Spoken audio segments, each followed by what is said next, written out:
campaign of presidential candidate this time, Donald Trump, brought the issue of anti-Islam. And surprisingly, brothers and sisters, this campaign has a big support of public. Dr. Zakir Naik. So, what do you think behind this phenomenon? What does it indicate? No, I believe that we find that anything which is popular, they do have enemies. Yeah. And Allah says in the Quran that every prophet had an enemy. And Muhammad Sallallahu Alaihi Wasallam, being the last prophet, will always have an enemy. So I feel that people like Donald Trump, they prove the Quran right. Allah says in Surah Furqan chapter number 25 that there will be an enemy for Muhammad Sallallahu Alaihi Wasallam. And since Muhammad Sallallahu Alaihi Wasallam, his message is going to be till eternity, there are bound to be critics and enemies of Islam and of Prophet Muhammad. So these people are proving the Quran right, because in spite of all these things, Islam is spreading. Allah says in the Quran, in Surah Imran chapter 3 verse 54, Allah says, Makaru makarallah wallahu khairul makirin. They plan and plotted, Allah too plan. Allah is the best of planner. If you see after 9/11, the media war on Islam and throughout the world, normally people should think that now Islam should perish, na'uzubillah. They cannot. But we find that more people want to know what kind of religion is this.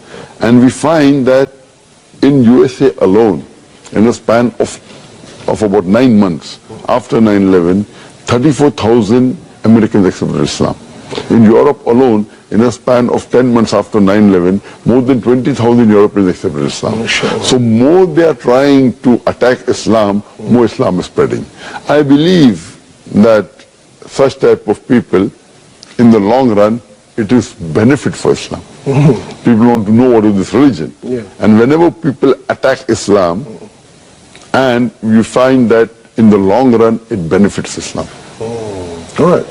That's fantastic. Now, Dr. Zakir, do you agree if I say that now Muslims are caught up with efforts to restore the image due to Islamophobia campaign in the West? So because of this, they forget to promote noble values of Islam. Yes, I do agree with you. Yeah. Many a time we Muslims being emotional, we fall into the trap. For example, we know what happened in the Danish cartoons. Yeah, Danish. It is wrong what they did. We found that most of the Muslim organization, they left everything what they were doing and they were concentrating on that. They were protesting. Fine, we should protest. But that doesn't mean that we stop our activity. So if an organization was suppose doing 100 points work, they focus all their attention on replying to the Danish cartoon, and out of 100, they only do 5 points work. So imagine if all the organization do that, it will be a loss for the Muslim Ummah. What we require, there should be specialized organization to take care of this. And I've given a talk on this, how this should be dealt. What we do, we become emotional. Fine, we disagree with it. But don't become so emotional that whatever positive work you are doing, you also stop that. So if he is attacking Islam, we don't leave everything. You leave everything and you only go and reply to that. I mean, for example, as I told you earlier, that anyone, they're bound to be criticism on him.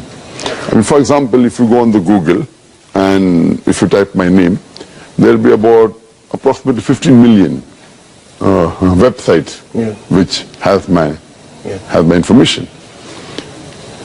I would say approximately 50 to 20% would be against me.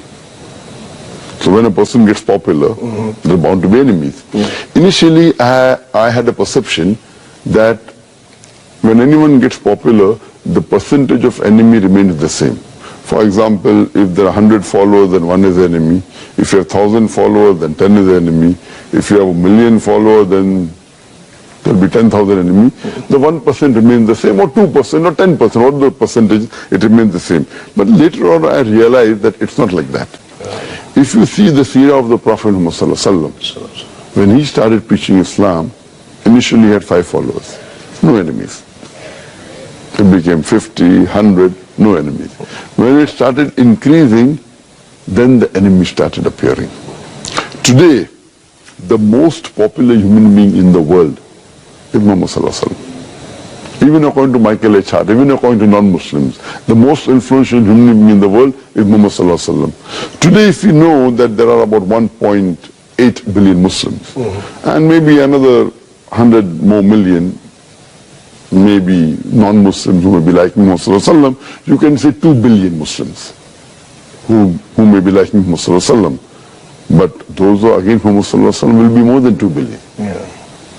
So because of the popularity, then the percentage of enemies keep on increasing. Yeah. Here's a question I read in my our Facebook followers. They ask, how do you manage your emotion and your wisdom and your spiritual when there is some people hate you, say something bad about you? How do you manage it? See, one thing, a Dai should always be calm. He cannot get emotionally carried away. Yeah. If somebody criticizes me or abuses me, if I retaliate emotionally, then I will not be following the Quran. Quran says in Surah Nahl chapter 16 verse 125, Udu ila sabili rabbika bhalikma wal ma'azit al-hasna wajadim bilati ya asan. Invite all to the way of thy Lord with wisdom and with preaching, and argue with them and reason with them in the ways that are best most gracious. Allah also says in the Quran in Surah Fussilat chapter number 41 verse number 34 that it says that repel evil with good, and you will find that the person who hates you, he becomes your friend. Yeah. So repel the evil with good. So whenever anyone criticizes me, normally first, when there were very few criticism, we used to reply. Now, on the net, there will be about 2 to 3 million criticism. Yeah. Now, if I'm going to reply to 2 to 3 million criticism, I will not be able to go forward. I will spend the next 10 years replying. What I do, there are other people replying. They should do it. Yeah. No problem. What I tell my staff and my friends, that when anyone criticizes me, check if there is something in it for me to learn. I'm a human being. Yeah. I can make a mistake. So if there is something where I have really made a mistake, and if it is a positive criticism, I should change. I don't say I'm infallible. I'm a human being. So first I look in that criticism, is there something which is substance and something which is for me to improve? Almost all the criticism, or more than 95%, they are more of allegations, quoting out of context, and nothing. But yet, if there is something for me to improve, then I utilize that. Because there's a saying that if someone throws bricks at you, use that brick to make your house. Yeah, correct. If someone throws a stone at you, raise yourself so high, the stone does not reach you. So therefore, I believe it is waste of time to answer to all these things. If there is something really which is worth answering, maybe less than 1%, then it's worth answering. Otherwise, it's a waste of time. Because I can have one more question from our follower. They want me to ask you about Malaysia. They say that Malaysia has worked hard to promote that Islam is a religion that promotes peace and moderation. So in your opinion, what is the impact that can be seen from this effort in Malaysia, from your point of view? As far as Malaysia as a Muslim country is concerned, I always looked up to Malaysia. Compared to the other Muslim countries, a multiracial country where Muslims land majority, but not in absolute majority.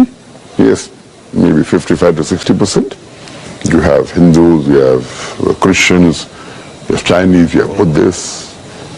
And it is an advanced country. So as far as Malaysia is concerned, in compared to other countries, I feel it is one of the few Muslim countries that had the guts to challenge the Western world. Otherwise, most of the Muslim countries, they don't have that guts. Yeah. So I feel that we should be proud of our religion, proud of our culture, and we should not be apologetic. And that's what I find in Malaysia. Alhamdulillah. They're proud to do. And at the same time, in Malaysia, there is a claim that comparative religion is not suitable in Malaysia. is not relevant, irrelevant, because Malaysia is a multi-racial country. So we will find answer after this. We take a break for a while. Stay tuned. It's Perception.